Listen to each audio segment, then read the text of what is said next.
Dito sa lalawigan sa Bohol, unom ka tuig human kini naguba gumikan sa kusog nga linog, subling na dungog sa mga mulupyo ang tingog sa kampana timaan sa unang misa di Gallo o simbang gabi sa baguhay lang naayo nga Santo Niño Parish Church sa Cortes, Bohol. Puno ang simbahan sa mokabat 1,300 ka mga parokyano nga mitambong sa alas 4:30 sa buntag nga misa. Sa homily ni Father Roderick Pezaras, iyang gihimug-atan nga ang unang misa sa kadlawon alang sa mga kabataan. Samtang gikalipay sa mga mulupyo nga naayo na gyud ang ilang simbahan.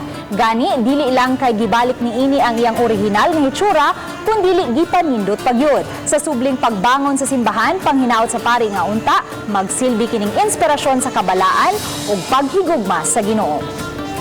Nalipay kay nabalik ang simbahan mo niya. Kan may kanang bless me kay gigamit sa Ginoo nga nahuman mo ang simbahan.